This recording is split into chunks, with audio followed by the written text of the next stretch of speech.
In 2014, Brisbane G20, there was an uproar. Citizens were, pardon my language, they were just pissed off. The taxpayers bailed out the banking system and all the billionaires kept their jobs. So Jamie Dimon, he's still collecting bonuses, Goldman Sachs, all of them. None of them failed. They would have failed, but for the fact that they were all bailed out. But the everyday Americans are like, unemployment's 9%. I lost my job. I lost my 401ks down 50%, et cetera. So there was a political reaction to that. So in Brisbane in 2014, they came up with not the bailout theory, but the bail-in theory. And bail-in means that if a bank fails, the investors, the stockholders, the bondholders, the depositors, they have to basically pay off the creditors. They have to pay off the depositors, and only when there's nothing left would the government maybe chip in.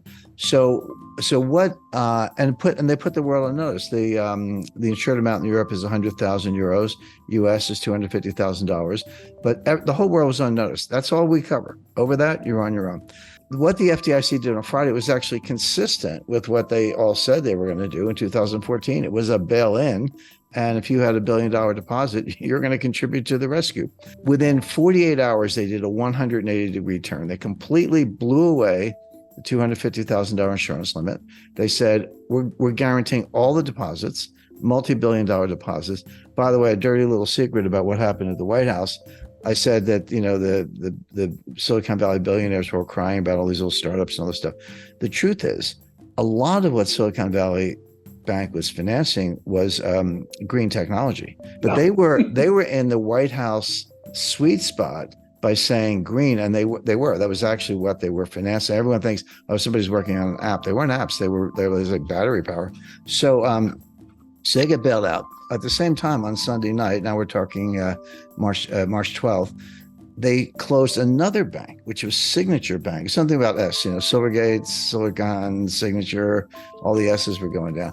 Now, Signature Bank was another interesting case, which was Barney Frank was on the board of Signature. And if that name rings a bell, just think of Dodd-Frank. Dodd-Frank, 2010, 1,000-page legislation. I know I met Barney. I know Chris Dodd very well. That was supposed to solve all the problems of the 2008, 2009 financial crisis, et cetera. Here, the author of the bailout legislation is on the board of the bank, and his bank gets shut down. Well, what's up with that? They bought government bonds. And when interest rates went up from 10-year note, treasury note yield to maturity went from 1 3/4 to 4, all those bonds lost 80% of the value. That's what happens on long duration bonds. Bond math is simple: rates up, price down, vice versa. Well, the rates were up, the price was down. So they were underwater and insolvent, and they got shut down. So Barney Frank's out whining the next day. He's like, hey, yeah, but that's true of every bank in the country. There's not a bank out there that didn't load up on treasury bonds at 1 3/4. They're all underwater. They're all insolvent. And by the way, the Fed announced a facility, but basically what they said was, if you're a member bank and you have treasury securities that are where the mark-to-market value is below par, so you paid 10 million, but they're only worth 8 million. And that was the case across the board. So they get trillion dollars or more of bonds that were in that category. You can deliver them to us, and we will lend you for 1 year the face value. So you're putting up 80 cents of collateral, but you're getting a 100-cent loan. I said, I got a 15-year-old car. Will you lend me what I paid for it? Because it's a lot more than it's worth now. But that's what they did. So now my head's spinning. I'm like, well, I get all this stuff, but I'm like, oh, so you just guaranteed every deposit in the banking system without limit, and you just guaranteed every treasury bond at par value without limit. What's left? What else do you have in your bag of tricks? Because you don't have it. There's nothing else you can do. Go back to 2008, they guaranteed every money market fund in the country. So, but here's Barney Frank whining, hey, yeah, my bank was in trouble, but so was every bank in the country. Why did you whack me and give all these guys a pass? Well, the answer is Signature Bank was another crypto bank. It had a portal called Signet, and Signet was a portal to the crypto world. And that's why they whacked it. Notice they whacked 2 crypto banks. Everyone's asking Janet Yellen, it's like, wait a second, what just happened? You guaranteed every deposit in the banking system. And she's like, well, no, not really. It's only if you're systemically important. And you're like, okay, could you please define systemically important so we can tell? Because we're getting our money out of all the banks that are not. And the truth is, you can't, because the system is so densely interconnected. And this is why they say financial contagion. I mean, it's a metaphor, but actually the mathematics of a viral spread. We just went through a pandemic, but this has been true, for as long as it's been studied.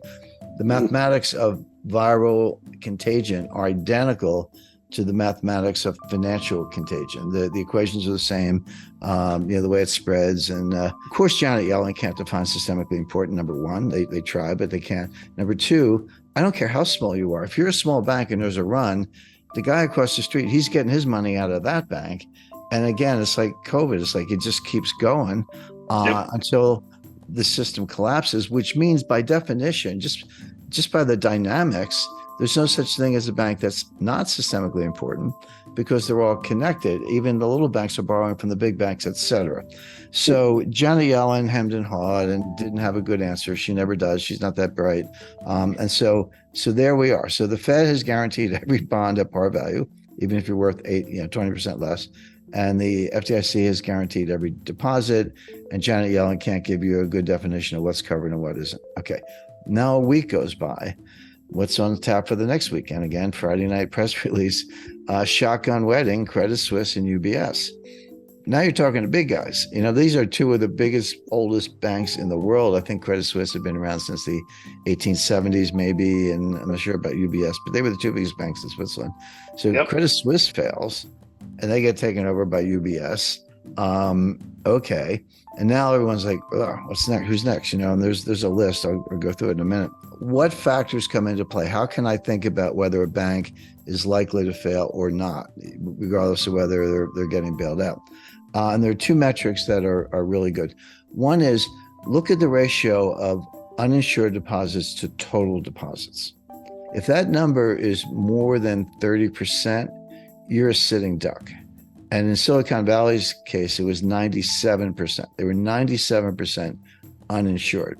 So a little local bank that's got, I'll say 30% uninsured and 70% insured, they're very unlikely to have a bank run. Most of those customers are like, hey, I'm covered. I'm good. I got 100,000 in the bank. All good. But when you're up north of 30, certainly north of 50, 70, 80, 90, you're an accident waiting to happen. Yeah. The other metric is total assets. So there really are too big to fail banks. Doesn't mean they can't fail, but it means they're 100% guaranteed to get bailed out. And that list is well known. So who's too big to fail? Like, you can put your money in, they can screw up really badly, and you're not going to get hurt as a depositor. JP Morgan Chase, Wells Fargo, Goldman, the usual suspects, Goldman Sachs, US Bancorp, Capital One, TD, State Street, Citi, B of A, Morgan Stanley, PNC Financial, Bank of New York Mellon, Truist Financial, and BMO Harris. They're the giants, okay? Right.